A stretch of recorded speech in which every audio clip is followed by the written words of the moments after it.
to make it at this level, I think, and to be very good and successful, whether it's basketball or any other sport, the athlete has to have an obsession about the game.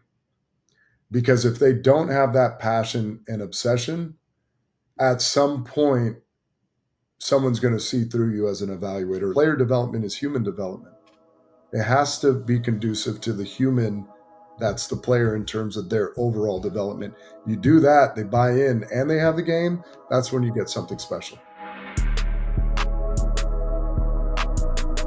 Jacob Myers here with Todd Ramasar, founder, president, and CEO of Life Sports Agency, a global sports, media, and tech firm specializing in athlete representation. Todd successfully negotiated over $1 billion in contracts in his career and has a rich basketball pedigree dating back to his time as a Bruin at UCLA. Todd, welcome to the show. Really appreciate your time. Jacob, thanks for having me.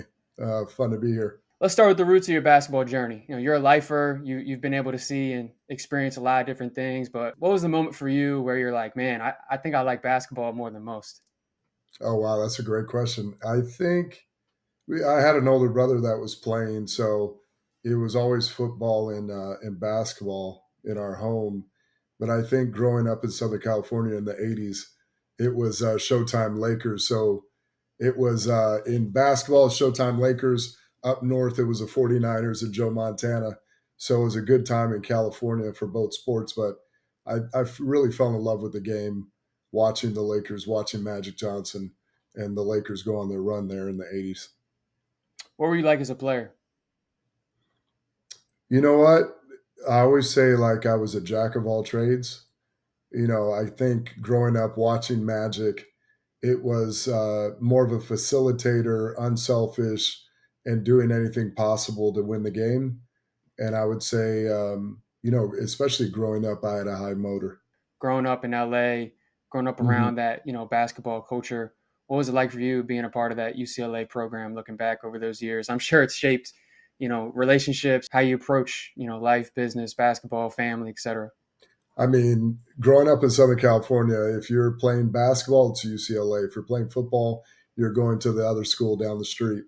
And, for me, it was special because I tell people being a Bruin and even beyond basketball, if you think about the Bruins that have come, like Jackie Robinson and Meyer, Arthur Ashe, Bill Walton, Kareem, they transcend sport.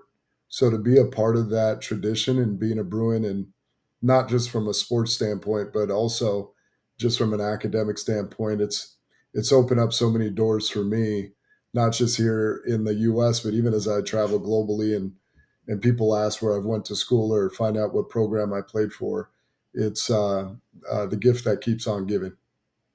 Gotcha. Correct me if I'm wrong. Walk on at UCLA, correct? I did. I was a recruited walk on. I was top 80 in the country my senior class.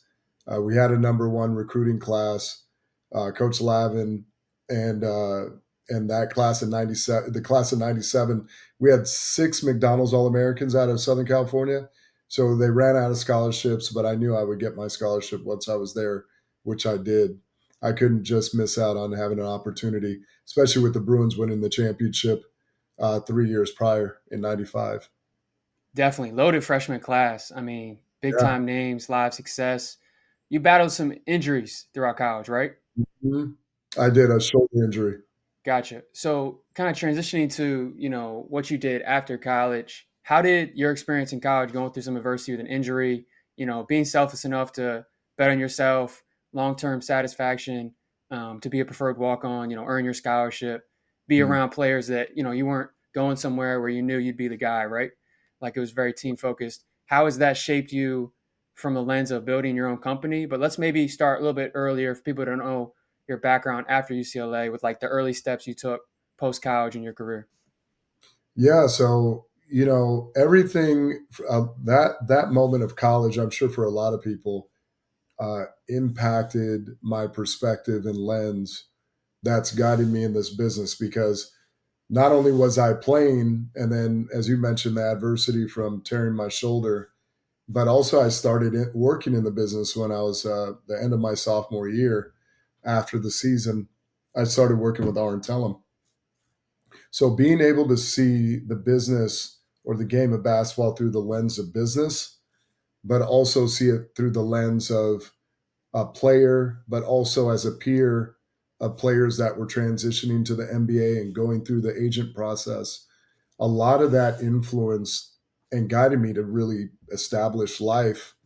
Um, what was that? About 4 years later, you know? So, um, so even now, like, I'll go back on what you said, Jacob. I think we're all competitors. For me, I went to UCLA because I wanted to play. I wanted to compete.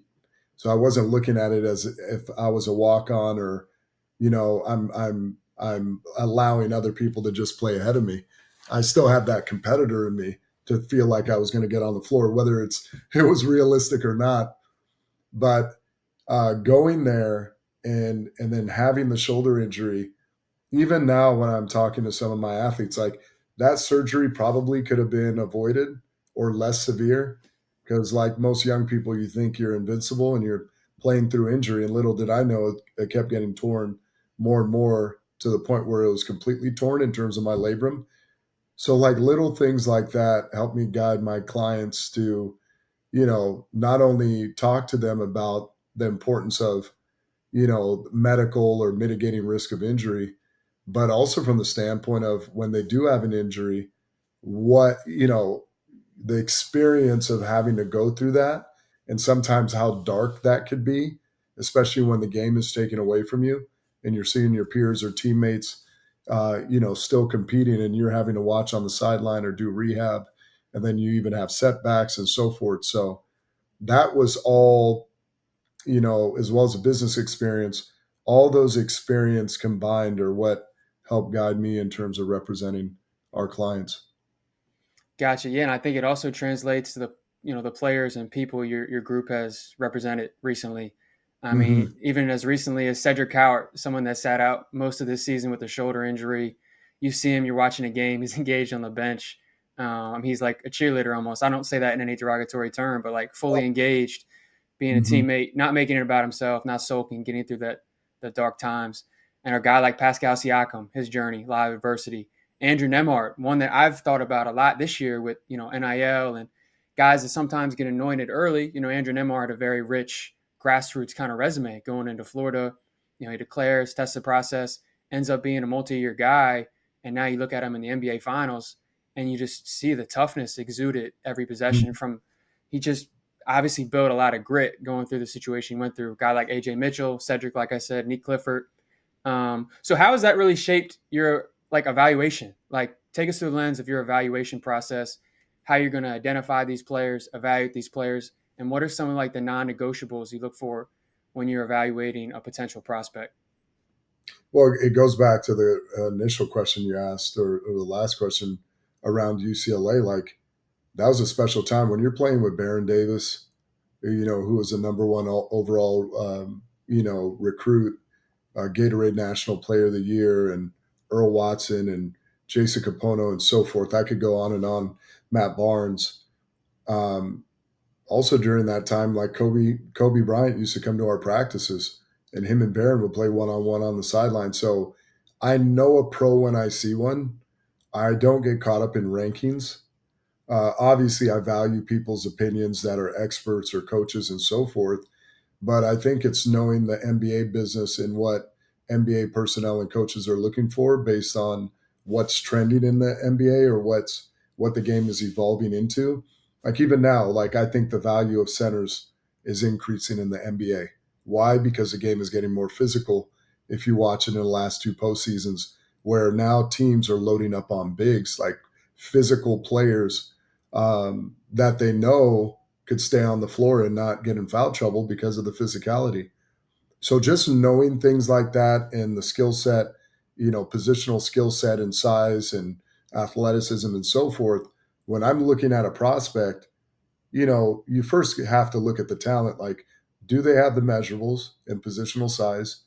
Do they have the skill set? If the skill set isn't fully developed, like I'm looking at age, I'm looking at their parents. I'm looking at in terms of body type. I'm looking at um, past injury history. And once you get past all that and those measurables and other metrics, then it's about getting to know the person. Because I don't, a lot of people play the game of basketball and love it and love spectating, but to make it at this level, I think, and to be very good and successful, whether it's basketball or any other sport, the athlete has to have an obsession about the game. Because if they don't have that passion and obsession, at some point, someone's going to see through you as an evaluator. At least for me, I'm going to see through it. Because for me, there's players that play for the passion and the love of the game. You could pay them a dollar, right? Or they don't care what the salary is to a certain degree. They would have still been playing, right? And obviously, that's not the case. Obviously, players are informed and they know, some of the benefits that come with playing in the NBA. But even despite that, players are playing because they love the game versus sometimes players are playing for the lifestyle and the visibility. So for me, it's trying to decipher or evaluate to see which one it is because oftentimes it's a player that's unassuming that has that passion and um, drive and work ethic and tenacity. I was just seeing some footage of Peyton Pritchard, right? And this is actually a compliment to Peyton Pritchard, but you look at his size, and you might, if somebody didn't know his pedigree or background, it would lead one to assume that he isn't as high level player that he is. But you see some of his dribbling drills and his obsession in his garage and just how he continues to add to his game. That's a perfect example versus another player that may has all the measurables, looks the part, but doesn't do the extra work, doesn't have the drive, doesn't study the game, and so forth. That could be problematic. So for me, it's like looking at the athlete and person holistically to see if they have the attributes and obviously the talent to find success in the NBA. And that's not just getting drafted, that's having long term success. Gotcha. I like how you said sometimes the obsessiveness, it's not like overpowering. Like it might get hidden a little bit because I think that happens to be the case sometimes where guys, if they're living it, they don't really think they need to show you, right? Like they're not faking it or doing the extra stuff. But you very quickly, if you can see the consistency of their behaviors, you can learn if they're really about it, if they're really obsessive, and you'll see it in the growth of their game. Jacob, I'll say this too. I think the evaluation for me, I make it black and white. I think oftentimes we play in a gray area, and in this business, unfortunately, I don't. I think it leaves too much room for error. So I'll often tell my staff, or as we're evaluating and talking, is certain things are definitive in a player's game. So if I ask a coach if the player loves the game, and I haven't seen their habits yet until we sign them and we see them in the gym, you know, that's a black or white answer. I don't want to hear this long story before you say yes, like, or hey, when it's sunny, he's great. When it's gloomy, he's not so great. Like that answers the question for me. If I leave it to a gray area to say, oh well, yeah, he loves the game, but if you love something, um, I think people closest to you or see your habits, it comes through very clear that that person loves their mother, right? Or significant other. Is if somebody asks me that about, my mother or something like that, there's not a story that's going to precede me saying yes. Same thing in evaluation is, does the player love the game? Does the player have a motor? Those are black or white answers. If I have to come up with an excuse or a longer story to explain the yes or the no, Mm, that's usually a no in my book. I like that principle, the black and white versus gray. Because when you, it's funny when you're doing your investigative work and you're trying to learn more about a player that maybe you don't have reach to. A lot of times there are explanations or situational things, or oh he could, or Mm, excuses, really excuses. Like that's what it exactly. comes down to. Exactly. Um, but I like how you broke down. Starting with you need a certain level of talent. Like let's not play dumb here. Like it's the best. couple hundred players in the world at a game that most people when they're 5, 6, 7 years old, everyone wants to be in the NBA. One player I think is a perfect encapsulation of kind of that grittiness, but also the natural talent and sharpening that talent. Is Pascal Siakam.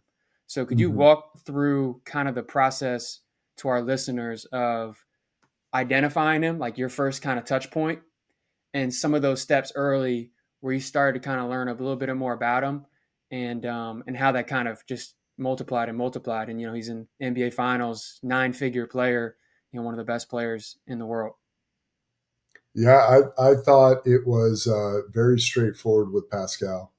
The first thing is that coaches in his conference at the time were talking about him, even though it was the WAC and it was New Mexico State and him playing in Las Cruces. Teams he would compete against would talk about something. There's something about him. Obviously, when I first heard of his name and I looked him up online, the first thing that comes up is positional size. He was listed, I want to say, at 6'9", maybe 230, 225, 230. Um, and then you look at his stats, it was 20, 10, and 2.5 blocks. Um, so that's the first thing that stood out. And then, oftentimes when you see a player at a small college, it could be easy to dismiss them because you're saying, who's the competition for me? I tend to kind of go through scenarios before even watching film and say, first of all, 20, 10, and 2.5, those are great numbers. What's the team's record, which they were above 500, they were winning. And then what's the field goal percentages as well as free throw percentages, because that will tell me a lot. Because a player that's averaging that much, I don't care what conference you're in, other teams are scouting that player. So their ability to shoot and convert at a high field goal percentage, as well as being able, you assume you're getting double and triple team to still convert or make the right pass. Those are the things, as I just looked at, as I call it, the report card, that was able to tell some type of narrative before I got eyes on him in person. About a week later, I drove up to Bakersfield to watch him live, and there's certain things that you want to look for. Is the player legitimately the size that they're listed at? Right? You could kind of get a sense beyond just height. How are they built? And somebody say, "What do you mean?" Like sometimes somebody's 6'9".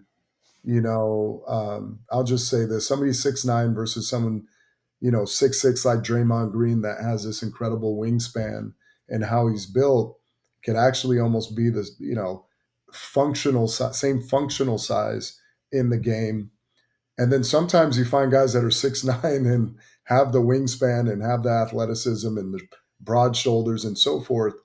And that was Pascal. He had positional size, but he had great length and he had an incredible motor in terms of not only north to south or rim running, but also east to west because he was guarding multiple positions. He wasn't shooting a lot of jump shots, but what was telling is what I could see when he was shooting free throws was just his mechanics and his touch at the free throw line as well as in the paint, and not just in terms of layups, but also some of his floater game that he showed early in his career at New Mexico State. And then studying more the fact that he played soccer, I could see his feet. He had great feet, right? And he continues to impress people with the fact that he could spin off of either shoulder and even do it consecutive in reverse, right? So spin off he could spin off his left shoulder and then go the other way and spin off his right, which a lot of guys can't do that without losing their balance, let alone doing that at his size at that age.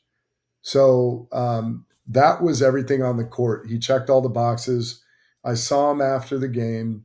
And one thing that really impressed me, because I was a stranger at that point, is in my dialogue with him was the eye contact and the back and forth that he gave me. The fact that a young person could go back and forth in conversation, give eye contact, and be engaged, that's not just about me. It's about, when you put coaches in front of them or other um, trainers and so forth. What's their ability to listen, be engaged, be present, and then not only that, but take that information and apply it. So if you fast forward, and I always say this, I don't know how good a player is until I see them in our gym because when I'm evaluating a player, I'm seeing them within a system. And it could be to their benefit or their detriment and not truly reveal their talent. So fast forward to the end of the season, Pascal signs. He's in LA. He's working with one of my good friends and coaches on the Sixers, Rico Hines. And it was one of the most remarkable workouts I've seen. And I'm not saying that because Pascal is a client, but we had several other high level players that had been training for a month, and Pascal comes in a month later, which those guys were in phenomenal shape and knew the system. And Pascal came in there with his brother, and they played pickup game, and they played pickup, and he literally elevated the energy in that game and in the gym was incredible just in terms of like raising the bar for everyone to step up in their game. And you could just see the motor and the athleticism. And he was doing things that otherwise you couldn't see at New Mexico State. And, Rico Hines came up to me after the workout. He said, "What did you think?" And I told him, I said, Pascal has a chance to be a perennial all star, um, max level player, and future Hall of Famer. The key is, will he listen? Mm. Because what I saw in the individual work before he was in the game was Rico would tell him something or a coach would tell him something, and it was again engaged and his processing speeds and ability to do whatever movement it is or what he was told on the court, he immediately did it. And not only in a workout, but he would take it into a game and try it and execute it. And so you add that to his work ethic and his humility and confidence in his game, like that's where you're getting Pascal right now at even last season at 30 years old, shooting the highest field goal percentage from the break, when they say player development stops at a much younger age, right? So that's all the things that I look, for him. And it's different for every player, but at the same time, there's specific attributes that you look for, at least for me. Definitely. I like how you laid that out with just the processing, the ability to be engaged, take information, and then use that information and potentially, at the level of him, help others utilize that information as a leader. Um, I think it's such a big just multiplier of talent if you're able to take in that information, like you said, and just exponentially improve and have a growth mindset. I mentioned them a little bit earlier in the show. Two players I got to know, decently well throughout the past two draft cycles, being Nique Clifford from Colorado State, now Sacramento Kings, first round pick, and Cedric Coward from Washington State, earlier Eastern Washington and Willamette, who got drafted in the lottery to the Memphis Grizzlies. They have two unique situations, and I would love to kind of showcase to the viewer, the listener, their situation, and you can kind of walk us through that process because both of them were very unique. So the first one that comes to mind is about last, I want to say 2 springs ago. I did an interview with Nique Clifford, and I asked him about withdrawing from the draft. He's a guy invited to the NBA Combine, played in the scrimmages, had an awesome season at Colorado State. And he kind of like, when he asked the question, he kind of like laid back and he was like, man, it was a tough decision in my life. But at the same time, he had a lot of confidence in it because he's like, you know what? Like, I'm not trying to just be drafted. Like, I want to be a long term pro. For Mm. him to delay that gratification, go back, be arguably the best player in his conference, win a game in the NCAA tournament, and be a first round pick.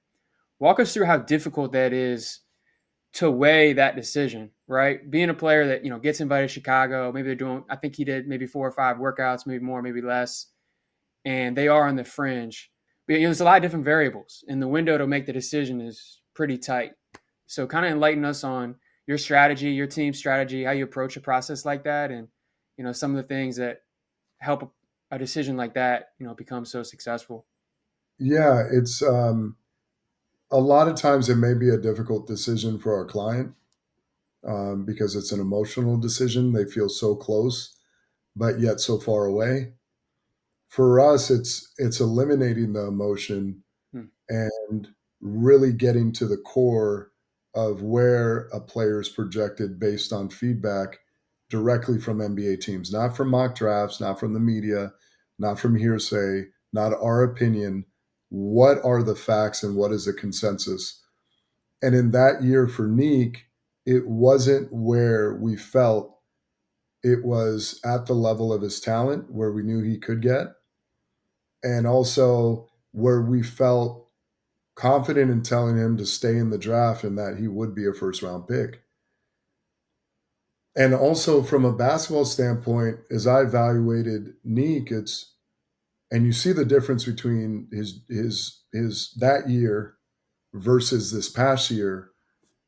Nique took all the feedback and the groundwork that we helped lay with him in terms of habits, in terms of player development, in terms of high level resources at the highest degree in the NBA.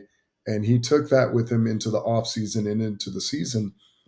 He had a great coach in Nico Medved and Ali, that was a pro player and wanted what's best for him. And, I think the hardest part is like, I think for any player is feeling like you let yourself down, right?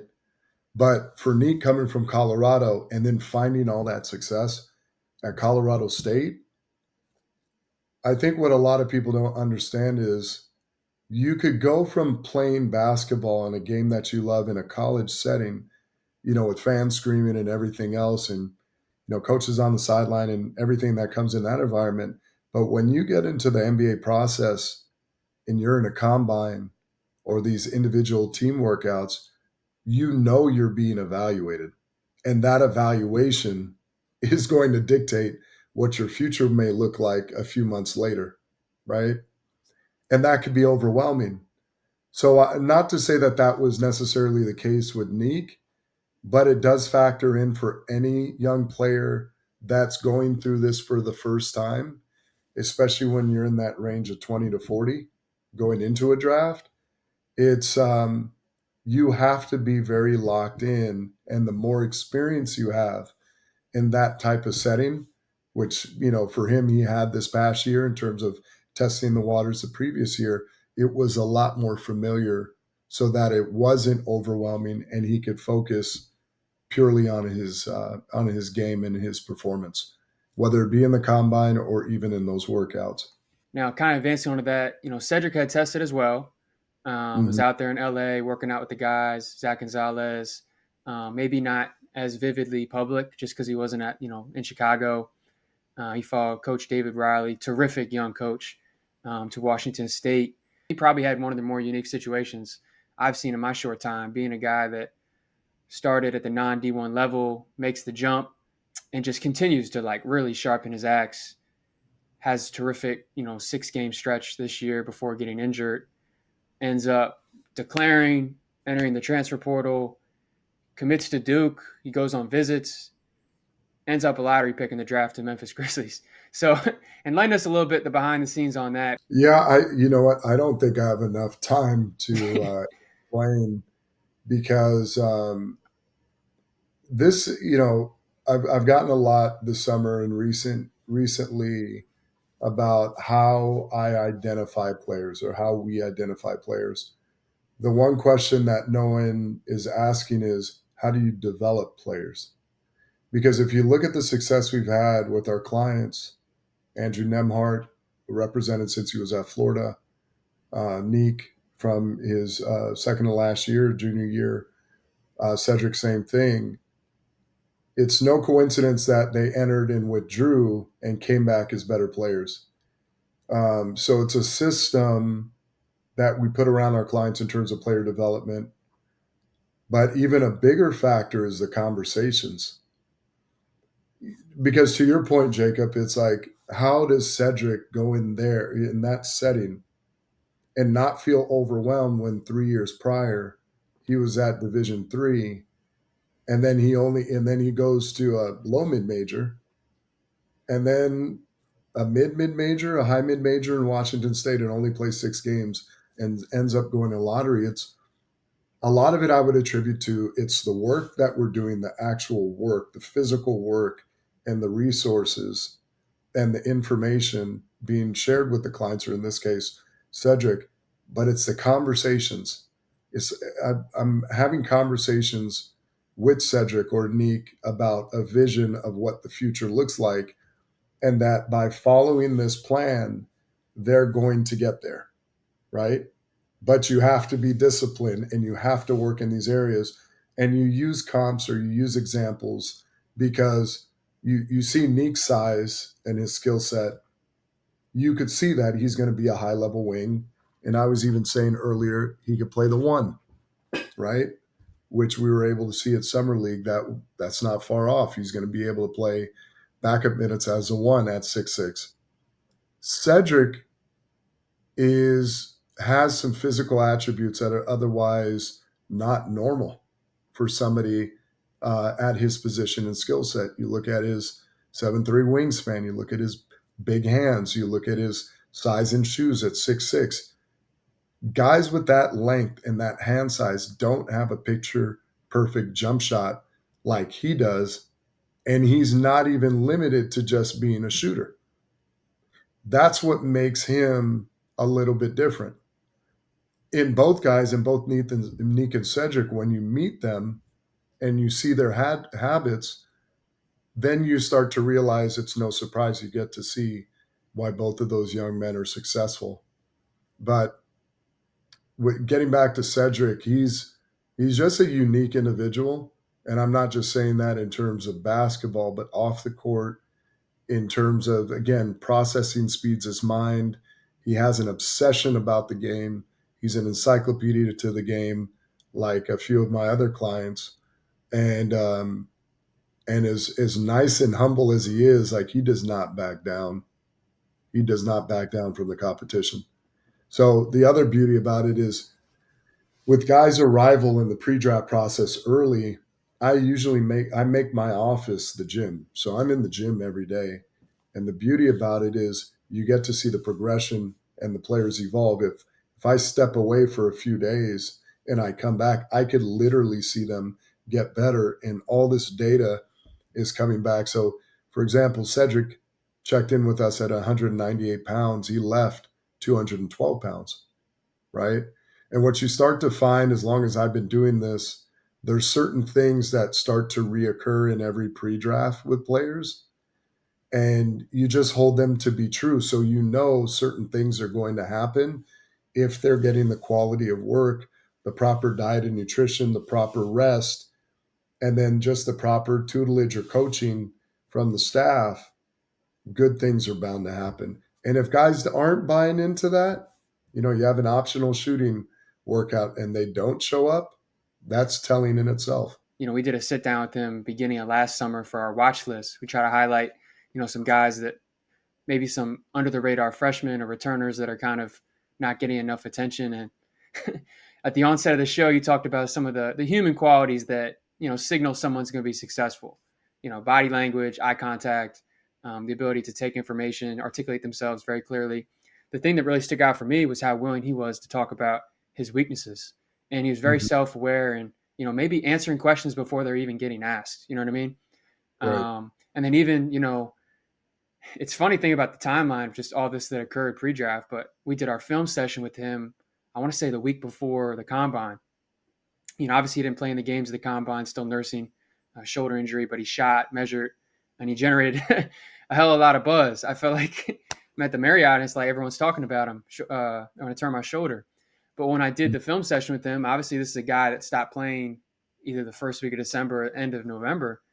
And he's like giving me the full scouting report on like the sixth man on Iowa within the film session. And then like bringing up, the play that happened before we cut up, stuff like that. Or, talking about a principal from, we had done last summer with some of his Division III tape. Like you're like, wow, like this is a really, I think, receptive, just engaged person. So like you said, it is not much of a surprise when someone like that is able to make those leaps, because when you have those characteristics, it's not really a leap. It's just that's what your development rate becomes.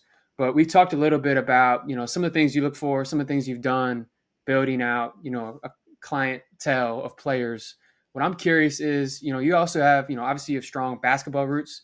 You have pretty rich entrepreneurial roots. So what's kind of an inflection point in your career where you remember, I'm someone that wants to really like drive the ship? And then how have you evolved as a businessman throughout your career? Yeah, well, it's always been in my blood because I think I always feel like I'm in my third lifetime in this business because I started at 19. But I think a lot of people don't realize I ran my own agency from the time I turned 23 to the time I was 28 and merged my practice with BDA at the time, which was Bill Duffy, and was with them for 5 years. And that's where most people kind of pick up my career is late 20s, early 30s. But by the time I'm in my late 20s, I was 10 years in already, and had been around extremely high level people. Going back out on my own after BDA, being with Arn for 3 years during that time and then doing law school, that was like my education in the business or my bachelor's. And then getting real work experience was running my agency and learning through trial and error and trying to just use common sense.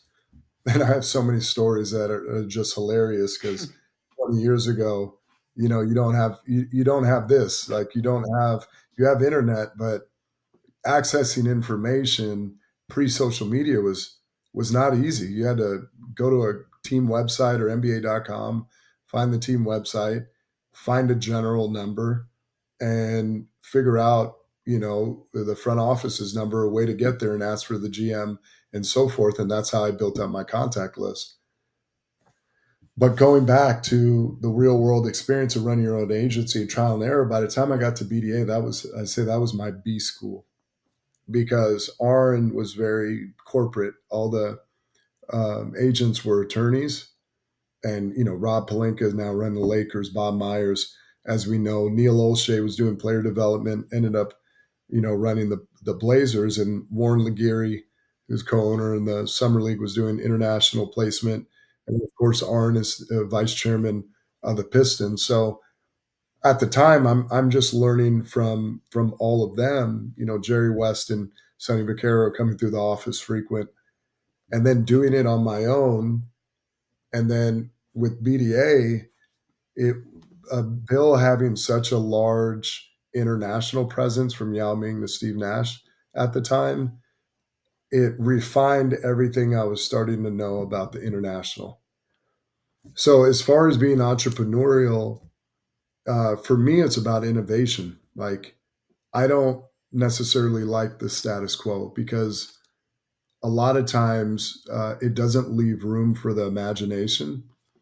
And I always say, like, I still trust my basketball and that imagination as a player to guide me as being an agent because, you know, um, a lot of things, like if you study science or you look at other things, like I just told one of my clients, like yesterday, who's a freshman in college, like, you have to understand that Mother Nature is inevitable. So where you're at 18, 19, you're not going to be the same person physically, and you can't turn it back 6 months or a year from now. That's a fact, right? So understanding those things when guys say, oh, the guy's body type, he's too skinny. Well, if I'm looking at an 18-year-old and he's skinny, and then I look at his parents and their body type and they're athletic and filled out, and they say, Todd, yeah, when I was at the same age, I was even skinnier than, like, 2 + 2 = 4, like genetics and again nature, right? Or myelination, right? Neuromuscular connections don't end scientifically until you're for on average early 30s. That means player development does not stop until players, coincidentally, we say athletes, or at least in football and basketball, reach their peak at age 30. That's not a coincidence. So just studying and applying and thinking and just being a guide for our clients to share some of this data or information, I think that's in my blood or in my roots in terms of the innovation or guiding our clients and finding some of the success that we found. It's always been there. It's just a matter of continuing to refine it, having the clients buy into it, continuing to offer greater resources over year, and not being married to our ways. Um, that's that's the beauty about being an entrepreneur, at least for me, is being able to make that call and pivot if there's a better opportunity for our clients, opposed to you gotta stay on the Titanic, and it's hard to turn. By the time you try to pivot and turn, it's you got to turn again, and it might be too late.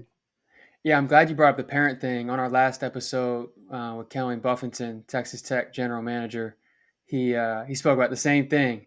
He's one of his prospect green lights. We'll get to prospect green lights a little bit later. Being, he looks at the parents very early, and then he also looks at the age. You talked about age earlier.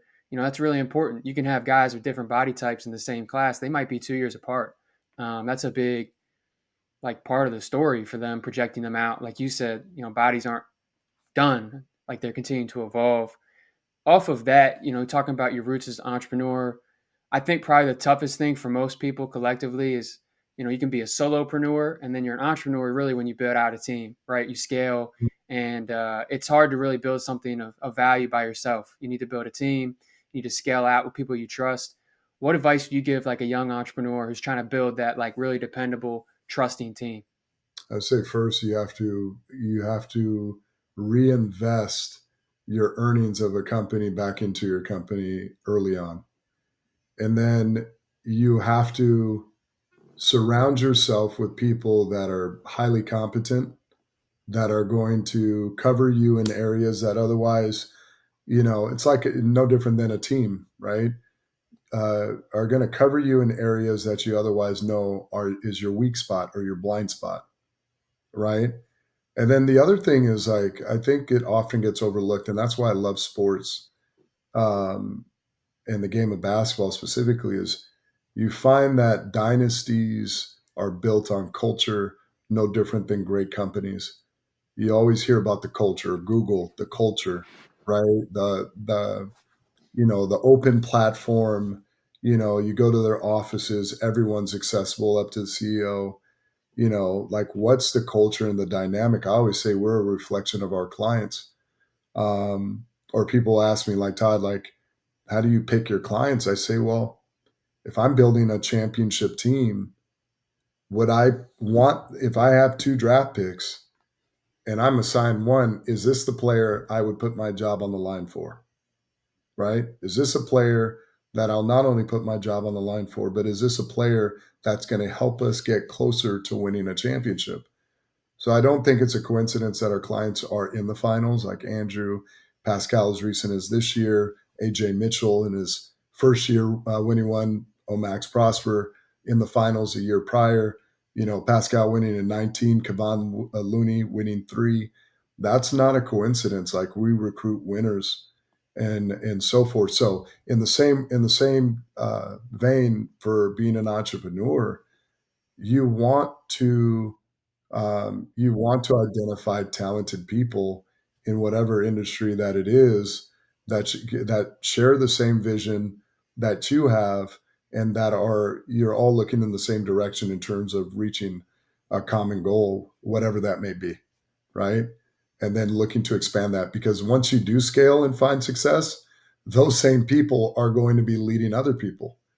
And so you have to make sure whatever that culture was in the inception of that company that led you to success, that ethos is still driving the company as you get bigger. And that's always the challenge. That's well said. Appreciate your perspective there. Talking about kind of, I like how you kind of stated, you're building out a championship team, right? And that translates to anything.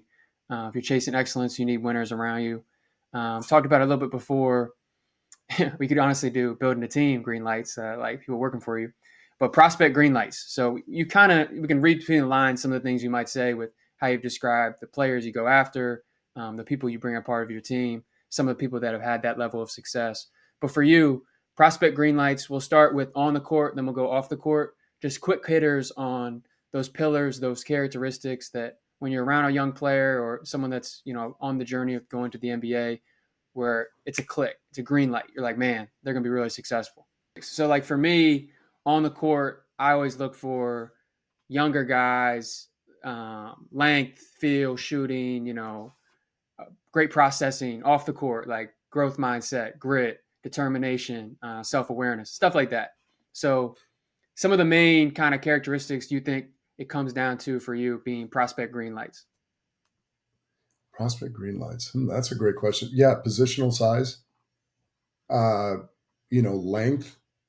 You can't, if they're a plus from whatever their height is in terms of their wingspan, their hand size, no pre existing history of injury, um, shooting at every position, shooting and the ability to shoot to three, um, ball handling, um, processing speeds like that. What are their processing speeds? Because they could have all the skill and they could look like a number one overall pick in a workout, but when the lights come on, do they have the ability to process information, quickly, and then make the decision instinctually to get to the outcome that you want, which is converting a bucket or making the right pass or winning the game? Um, I would say those things. Like it just all depends on their position too. Yeah, for And then, sure. like, one thing I have these epiphanies sometimes that come to me. Excuse me, is like no one can predict. Everyone isn't 100% in assessing talent. I'm definitely not. I think I'm batting a good percentage, but I'm not 100% by no means. But we can't predict. Like you could have all the facts that are pointing to a player being a very, very good player that ends up being an average player, and then all the signs pointing to an average player that all of a sudden becomes an MVP. So it's so like there's so many other factors that play into a player's success and not just what the player or the athlete brings to the table. It's the environment that the adults are putting them in. I always say that, like, these young men are young men, so they don't know what they don't know. That's why I always take the responsibility as an adult seriously to tell them, my clients who are young, exactly what it is, because they don't, a lot of times, unless they're second or third generation NBA players, they're not gonna understand at times the nuance or certain dynamics within a professional team because they're just innocent. Like no one's ever schooled them on those things. Some players pick up on it much quicker. Other players, it takes them a lot longer, and that in itself could be detrimental to their development. That's why you find at times some high level picks. It takes them until their second or third team, and then boom, they figure it out and they take off. And then you start to look back, like as a fan, like why did he not make it there, with this team and then that team, but then all of a sudden he's an all-star winning a championship somewhere else? It's because of the environment. That environment has to be conducive to that individual in terms of their, and you'll hear me say this, I say it to people, that player development is human development. It has to be conducive to the human that's the player in terms of their overall development. You do that, they buy in and they have the game, that's when you get something special. Like Cedric, right? Cedric's from Fresno, and you meet him and you're like, did this young man, grow up in a military boarding school in terms of like how articulate and clean cut, and the boy next door, so to speak, and you could put him in any room and he'll be a chameleon talking to everyone and be proactive in his engagement.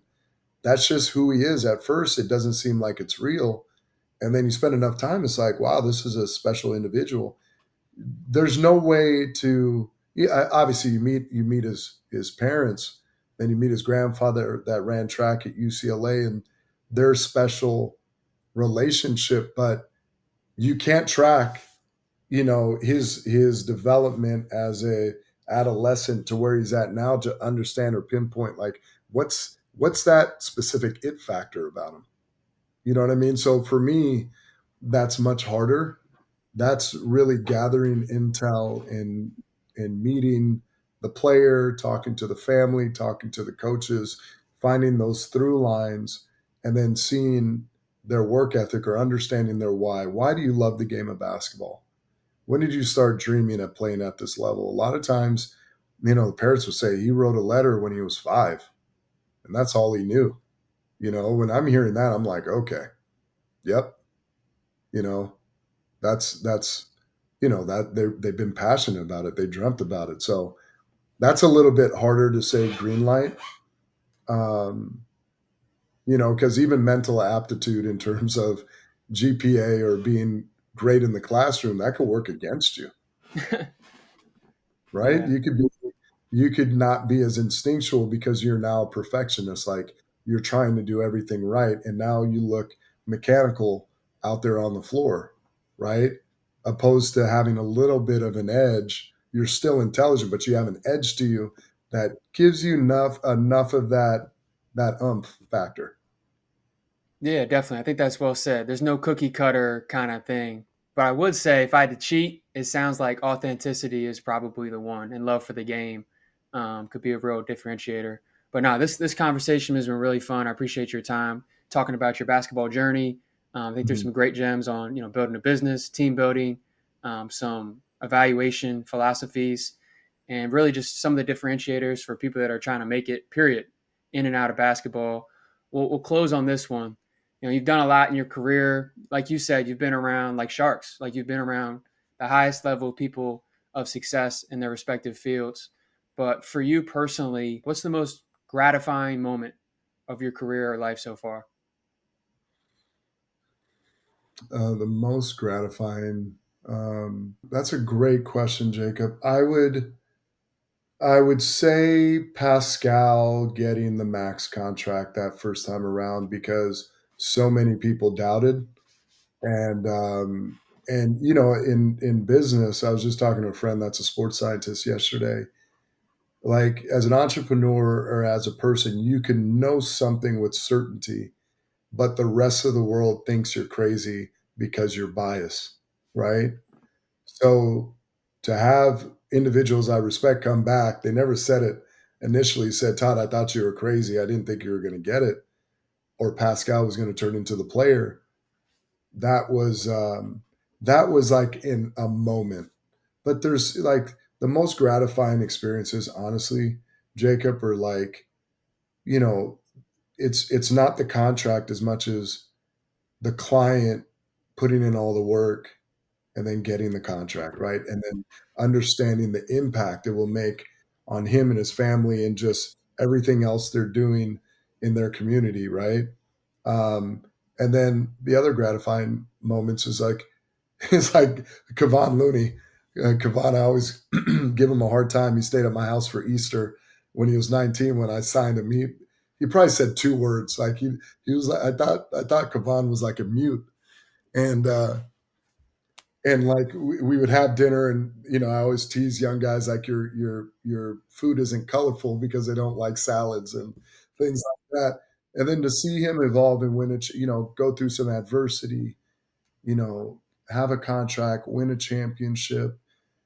And yeah, even though you're winning several and you're competing, but just to see him, girlfriends turn into fiancés and marriage and just talk about business with them and where they've traveled, and like that is the most gratifying part for me, is like really guiding young men into men. And I mean that.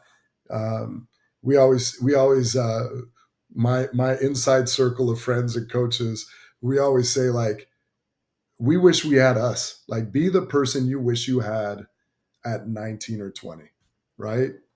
And I always say I talk to my teenage self all the time to get a sense of where I was at, what were the conversations, how would we talk about older people, or how would we take in information, how would you tell if somebody older was sincere.